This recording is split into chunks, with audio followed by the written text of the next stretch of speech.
Dana White a révélé qu'il voulait se séparer de Francis Ngannou suite à sa défaite face à Derrick Lewis. Stipe Miocic et John Jones sont-ils déjà en train de négocier pour affronter Thomas Spinal? Mais aussi toutes les actualités majeures du jour. Nous sommes le vendredi 25 octobre 2024. C'est le moment MMA. Soyez tous les bienvenus. Man, how the hell you doing? I've been just fine living life with the noose and in my mind, all I hear is music. Watching your mouth move, damn you look stupid. I feel like everyone's a stranger. Small talk with your narcissist. Et pour commencer cette émission, direction l'Angleterre avec Arnold Allen, qui vise un retour début 2025. Pourquoi pas à Mexico City face à Yair Rodriguez? On reviendra là-dessus un peu plus tard. Et puis vous le savez, la dernière fois qu'on l'a vu dans l'octogone, c'était face à Giga Chikadze pour l'UFC Londres, si je ne dis pas de bêtises. Il s'était imposé lors de ce combat. D'ailleurs, il s'était blessé à la main, ce qui l'a laissé sur le côté un petit moment. Il n'a pas pu s'entraîner. Du coup, il a choisi de faire un triathlon olympique. Il expliquait qu'il était très heureux d'ailleurs de son résultat. Et puis vous le savez, au moment de son combat contre Chikadze, le Géorgien avait laissé entendre qu'Allen avait envoyé des espions dans son camp. Bon, il a coupé court à ça et il dit: j'ai pas besoin d'espions pour me dire qu'un ancien kickboxer va chercher à rester debout contre moi. Ça m'a plutôt fait sourire. Et puis on a Ariel Elwani qui en a rajouté une petite en lui disant, bon, il a un peu fait passer Giga Chikadze pour un imbécile. Il lui dit: ouais, est-ce que tu crois pas qu'il a entendu des mecs parler anglais? Donc il s'est dit, c'est forcément des Anglais, c'est forcément des amis d'Arnold Allen. Ça m'a fait plutôt rigoler. Je pense que si Giga Chikadze voit ce moment-là, il va peut-être se sentir un peu bête. Il aura peut-être pas envie de retourner chez Ariel Elwani tout de suite. On va maintenant aller au Brésil avec Caio Borraio. Alors vous le savez, il y avait une rumeur il y a quelques jours comme quoi il allait affronter Israël Adesanya et que c'était mort du coup pour le français Imavov qui lui aussi visait un combat contre le Nigérian. Bon bah écoutez, pour l'instant il n'y a rien d'officiel. En effet, il a confirmé: j'aimerais affronter Adesanya. J'ai un gros respect pour lui, c'est un ancien champion. Et en plus il voudrait l'affronter en 5 rounds et serait même prêt à aller en Australie. Donc on peut dire hein, chez lui, puisque bon il vit en Nouvelle-Zélande, mais il est aussi très populaire en Australie, Adesanya, prêt à l'affronter là-bas. Donc est-ce que ça se fera? En soi, ça ferait un très beau combat. Maintenant, en tant que Français, je préférais que ce soit le privilège de Nassourdine Imavov. Yair Rodriguez, justement, je vous en parlais juste avant, lui, il attend des nouvelles de l'UFC, il est prêt à revenir depuis un petit moment déjà, mais il semblerait que l'UFC se le garde de côté pour la carte qui arrive au mois de février à Mexico City. Il n'a pas d'adversaire en tête, hein, mais il a entendu parler de Diego Lopez. Je pense que ça fera un gros saut dans les classements. J'y crois pas vraiment, pour être honnête, hein, surtout que Diego Lopez, ce week-end, c'est le troisième homme, on va en reparler juste après. Et puis Diego Lopez, on parle de lui peut-être soit pour prendre le vainqueur de Topuria Holloway, ou soit pour un titre intérim contre Volkanovski. Là, je comprends pas trop. Topuria et Holloway n'a pas encore eu lieu. On n'a pas l'impression que l'UFC va faire monter Topuria tout de suite s'il bat Holloway, et Holloway va monter tout de suite s'il bat Topuria. On n'a pas trop l'impression de ça, en tout cas rien n'a été dit, et on parle déjà d'un titre intérim entre Volkanovski et Diego Lopez en Australie, donc là, c'est un petit peu bizarre, il y a une nébuleuse autour de ça. Est-ce qu'il y a eu des bruits de couloir comme quoi l'UFC avait des plans? Je ne sais pas du tout, mais en tout cas, si c'est pas Diego Lopez, ce sera sûrement Arnold Allen, et là, je trouve que ça fait beaucoup plus de sens. Et d'ailleurs, lui dit: peu importe, moi tout ce que je veux, c'est que ce soit un adversaire qui me laisse dans la course à la ceinture. Yair Rodriguez, bon, il a perdu son dernier combat contre Ortega. D'ailleurs, il dit qu'il a beaucoup appris de ça. Il dit: je veux pas me trouver d'excuses, mais la prochaine fois, je vais plus écouter mon corps, et si je sens que je ne suis pas apte à aller au combat, je n'hésiterai pas à déclarer forfait, tout simplement. Il en a pas dit plus, mais peut-être qu'il était blessé avant ce combat, blessé ou malade, hein, je ne sais pas. Diego Lopez, justement, on en parlait tout à l'heure. Bon, bah lui, c'est le troisième homme de la soirée, comme je vous ai dit, donc il s'est préparé pour les deux. Que ce soit Topuria ou que ce soit Holloway, il a fait un camp d'entraînement, il est prêt, son poids est bon, etc. Mais il est assez rigolo, hein, Diego Lopez, parce qu'il dit après en rigolant: mais en réalité, j'ai pas envie qu'il y en ait un des deux qui se blesse ou un des deux qui soit malade, parce que j'ai vraiment envie de voir ce combat. Tu sais, c'est vraiment le mec qui est posé là. Il m'a fait beaucoup rire, il a vraiment un personnage très particulier. Il cherche pas à jouer les méchants, il est toujours très poli, toujours très courtois. Comme quoi tu peux être un combattant de très très haut niveau et avoir aussi cette personnalité. Et puis forcément, il s'est dit prêt à aller affronter Alexander Volkanovski en Australie, ceinture intérim ou pas ceinture intérim, lui tout ce qu'il veut c'est combattre. Donc j'espère qu'on lui donnera au moins ce combat pour la suite. On va attaquer le gros dossier maintenant et Dana White. Alors, il a commencé par défoncer le PFL. On en parlait hier dans la Minute Auditeur. Il y en a un de vous qui me disait: c'est bizarre, j'ai pas eu le retour de Dana White sur le combat de Francis Ngannou. Bah écoute, je vais te le donner tout de suite. Déjà, il commence par dire que le PFL n'intéresse personne. Il dit: voilà, là, cette semaine, enfin, leur plus grosse vidéo, c'est environ du 10 millions. Non, ils ont 10 millions de followers sur les réseaux. Power Slap, hein, je te parle pas de l'UFC, ils ont 19 millions. Ensuite, pour leur Fight Week Ngannou contre Ferreira, ils ont fait 326 millions de vues. Nous, on en fait 690 millions sur une Fight Week de Power Slap et pas de l'UFC. Donc il dit voilà, faut qu'ils arrêtent un peu de parler de l'UFC. Déjà, le Power Slap leur est supérieur. Et puis tout le monde a vu ce réel ou cette photo de Francis Ngannou et Cristiano Ronaldo dans le vestiaire. Ça a fait 14 millions de vues sur les réseaux sociaux. Lui, avec le Power Slap, il en a déjà fait 22 millions. Donc voilà, il détruit totalement le PFL. Il dit j'aimerais pas être un de leurs investisseurs parce que c'est le meilleur moyen de perdre de l'argent. Et puis concernant la soirée spécifique Ngannou contre Ferreira, il explique que l'UFC Vegas 84 a fait plus de vues et l'UFC Vegas 84 a donc été plus suivi, plus regardé. Et on parle de l'UFC sur le main event, c'était Ankalaev contre Walker 2, c'était à l'Apex.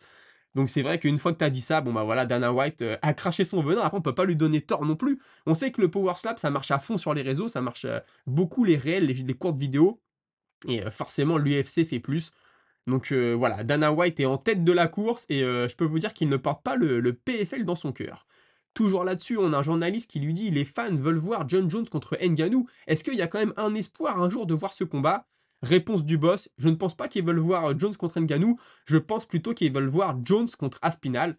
Ce qui n'est pas faux, je dirais même que ce qu'on veut voir, c'est Aspinall contre Ngannou. En tout cas, moi, personnellement, vous me direz ce que vous en pensez, mais je trouve qu'aujourd'hui, c'est le combat à faire. Après, je vous dis ça, mais si John Jones détruit Stipe Miocic, je vais peut-être vous dire: «Ah finalement, John Jones, il est toujours là», et cetera.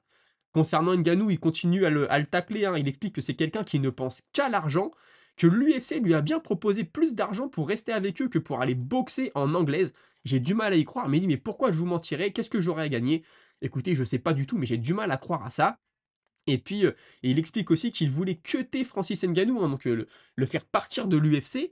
Quand il a perdu contre Stipe, puis contre Derrick Lewis, c'est vrai que le combat contre Derrick Lewis était horrible. Je vous invite même pas à aller le voir, hein, ceux qui l'ont pas vu, c'était nul de chez nul. Mais bon, Ngannou a appris de ça, ensuite il a eu, il a été jusqu'à la ceinture, donc écoutez, il a en tout cas progressé suite à ça et il explique que c'est l'équipe de l'UFC qui lui a dit: «Non, surtout ne cut pas ce gars-là, faut le garder avec nous» et cetera. Et puis un journaliste lui dit: «Bah, du coup, c'est quoi la suite à l'UFC si Stipe Miocic et John Jones se retirent? Qu'est-ce que ça va donner pour Aspinall?» Et la théorie de Dana White, c'est que si Jones et Miocic crient sur tous les toits qu'ils vont se retirer, c'est juste pour commencer à négocier, pour gagner plus d'argent dans l'éventualité d'un combat contre Aspinall. Si c'est ça, je suis rassuré. Je serais quand même déçu que les deux se retirent et qu'Aspinall se retrouve avec la vraie ceinture sans vraiment avoir battu l'un ou l'autre. Moi, je trouve qu'il mérite totalement Aspinall. Pour moi, c'est le vrai champion actuellement à l'UFC. Mais je voudrais quand même qu'il affronte au moins le vainqueur du combat Jones contre Miocic. Mais écoutez, si ça ne se fait pas, ça peut être une magnifique opportunité pour Cyril Gane. S'il bat Alexander Volkov, je pense que Jones et Miocic se retirent, Gane bat Volkov, on a un Gane Aspinall. Je le pense vraiment. Vous me direz, vous, ce que vous en pensez, mais pour moi, c'est une grosse, grosse possibilité.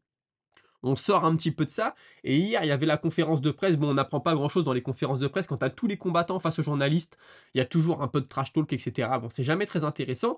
Mais il y a les fans, hein, qui peuvent poser des questions. Et il y a un gars qui est venu, un combattant, moi je le connaissais pas, je pense que personne ne le connaissait.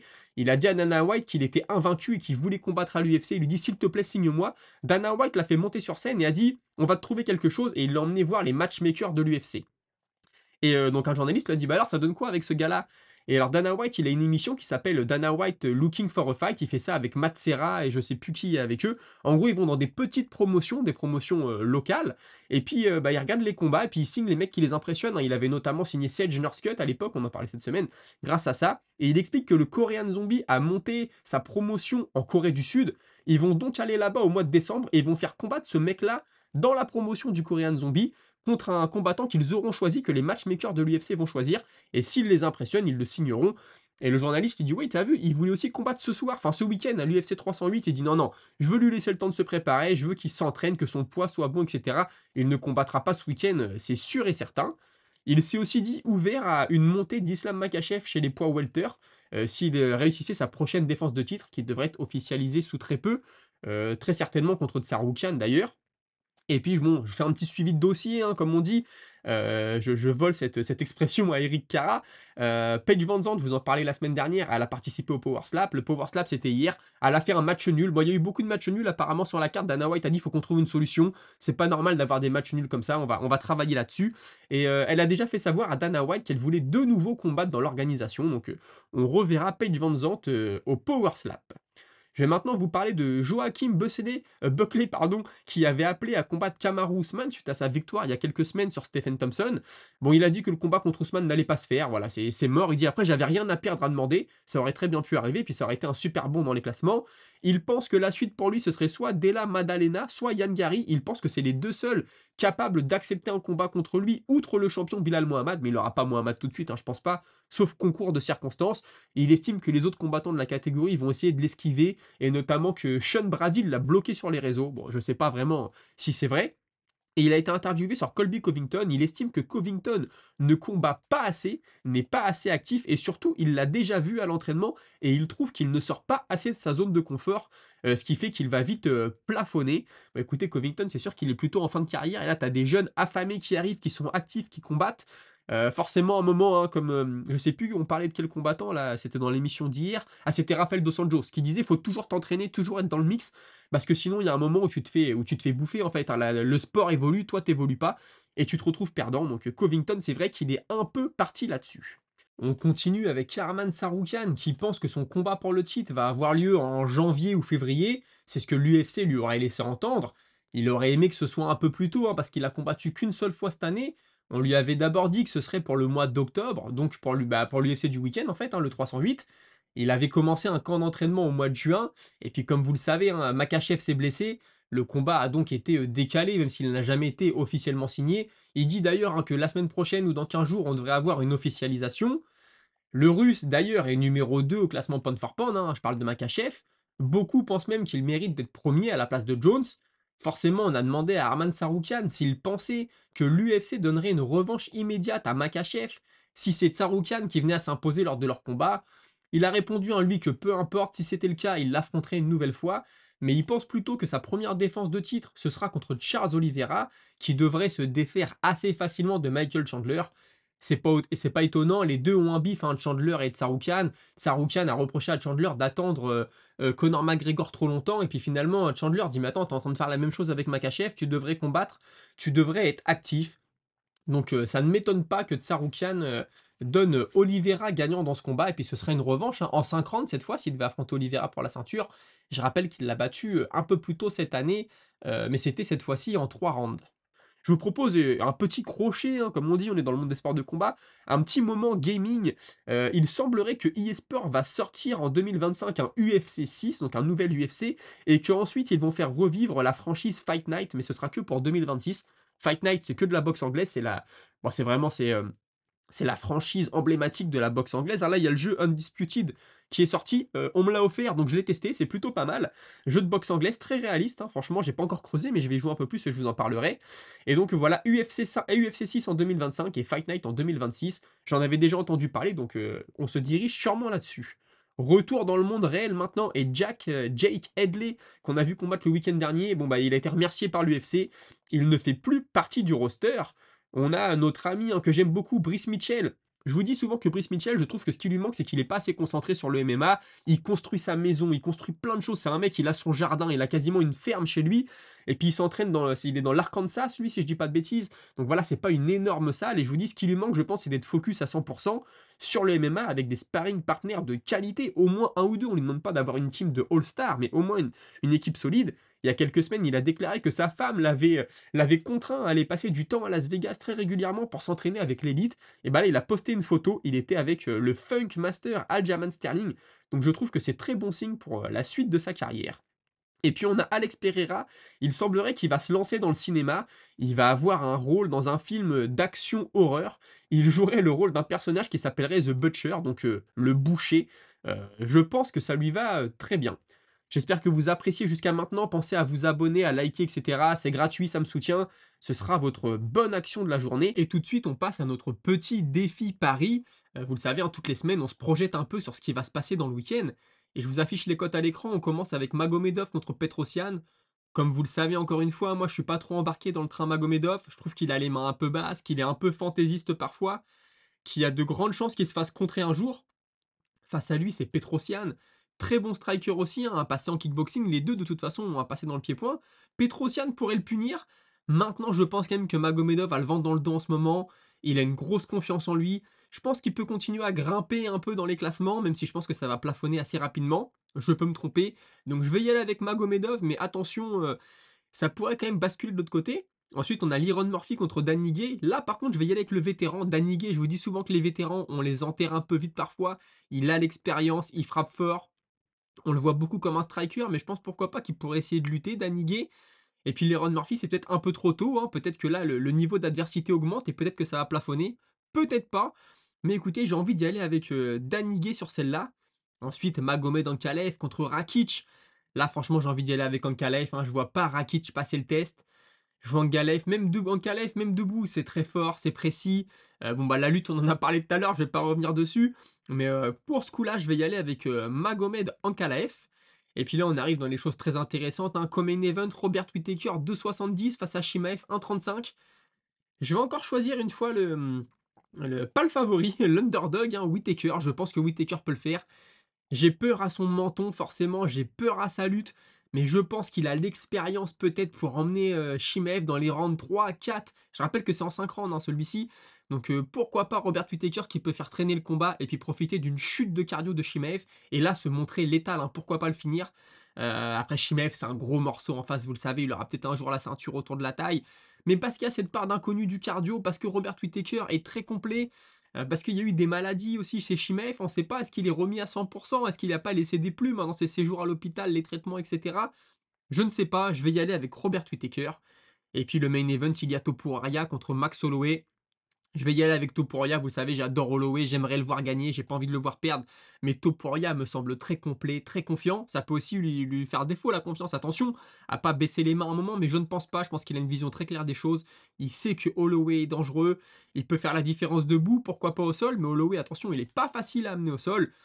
Et puis donc je vais y aller avec Topuria. Dites-moi vous ce que vous en pensez en commentaire. Et puis je vous fais le petit coup de pub comme toutes les semaines pour la chaîne UFC. Analyse et pronostics hein, de notre ami qui lui pour le coup rentre dans le détail. Il fait des vidéos chaque semaine. Il vous explique un peu sa façon de voir les choses. Voilà, il vous fait un peu l'historique des combattants. Donc n'hésitez pas à aller voir. Et tout de suite on passe à votre moment avec la Minute Auditeur.